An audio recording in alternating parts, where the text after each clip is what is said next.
Alright, roll BDR. Tayo ngayon sa ating lote, matik. Dito naman tayo sa Katmuan na. So, lagay ng panahon dito. Maulan, no? Ayun, yung aking motor. Nakakalimutan ko ipasok sa loob. Siyempre, alam na, magbundok, putik. Hindi ka mag-expect ng hindi ka maputikan dito, ha? Hindi kayo rich kid. Magbubukid din kayo. Yan, kaway-kaway din sa ating mga tropa na ano dyan. Laking bundok. Yung iba, mga laking dagat. Pero dito tayo sa bundok ngayon. Ayan, ang kalagayan dito ngayon. Ayan. Yung ating gagawing munting tindahan. Naka-prepare yung ating mga kawayan dyan. Nabasa na nga. At ang isusunod natin, ito. Huhukayan natin yung gilid na yan dahil ang tubig ay pasok. Yan, mahukayan para diretso siya dun. Diretso siya sa baba. Yan, at least nakita natin yung kalagayan dito. Tignan natin saan tayo maghuhukay. Ang aking mga kalapati pala ay naabot ng ulan sa labas. Isa lang naman nito. Nakko. Nasa labas na pala sila. Yan yung ating unting tubo. Mga tanim natin talong, oh. Alright, pinod na doon sila sa tubig ngayon. Ang ating ladder mine nya basa. Hindi natin kailangan magdilig ngayon. Yung manok pa, oh. Manok ng kapitbahay yan. Yan na.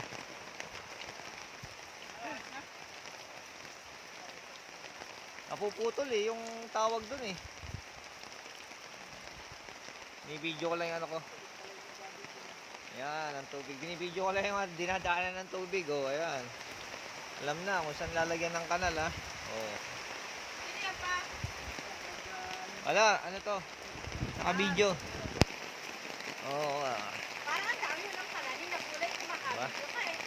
Wala, maliliit yan. Sili natin, oh. Dami. Ayan. Wala namang bunga pa. Harvest lang. Puntahan natin ngayon si Apong Kayoli. Busy din. Inabot kami ng ulan. Ikakabit sana namin yung kanyang mga bubong. Ayan, oh. Ayan ang kanyang mga bubong. Naka-ready na. Bigla naman kaming inulan.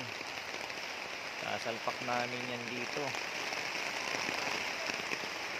Ayan, sasalpak namin yan dyan sa kanyang bahay, kusina. Ayan yung kanyang bahay. Naayos-ayos pa. Ito masyado ready. So ginawa niyang kanal. Para hindi siya bahain. Bulabogin natin siya.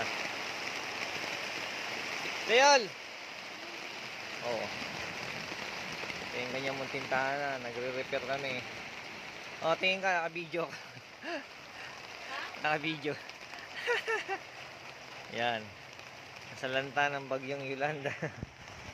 Ito yung kanilang kalan. Ayun, minto na. Minto na yung ulan, ha. Minto na yung ulan. Yun, buti. Ayun, yung aking mga alaga. Nagdadatingan na. Naligo pala. Naligo siya. Ito yung kanyang bubong, oh. Nakakabit namin yan. Naabot lang ng ulan. Ano ba yan? Mga alaga ko. Yan. Yun, ang tricycle natin. Tapos ayun yung mga ibon. Sa bubong. Nagpapagaspas pa.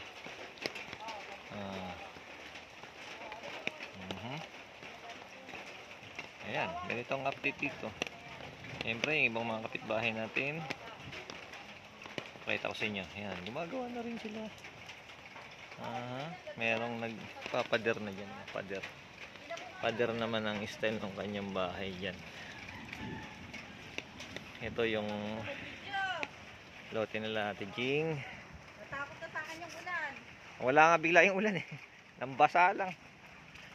Oh, ayan. Tumutubo na uli yung kanilang mga ano, banana. Yun, ang lote naman sa kabila na yun. May kawayan na yan. Ayan, kay Ate YD Gonzales. Oh. Ayun, busy yung aking misis. Ayan oh. Ayos ng kanyang net. Para sa patola. Diba? Yung kapitbahay oh. Padar na yung ginagawa niya. Yung iba, yan, nakaredo yung pader nila. Doon sa taas. Hanggang sa taas yan, meron pa yan. May mga bahay na ginagawa. Ito yung bago. Yan, kapitbahay. Yun yung mga ibong ko. Papagaspas. Naabot ng ulan. Kulang sila. Kulang yung ano. Ang nasa taas yata ng puno, inaabot ng ulan. Oh, ha? So, yan, yung update dito. Pagka umuulan, ganyan ang itsura. So, kailangan nating improve. Gawa ng kanal. Yan ang next na gagawin. Alright. Ang labo.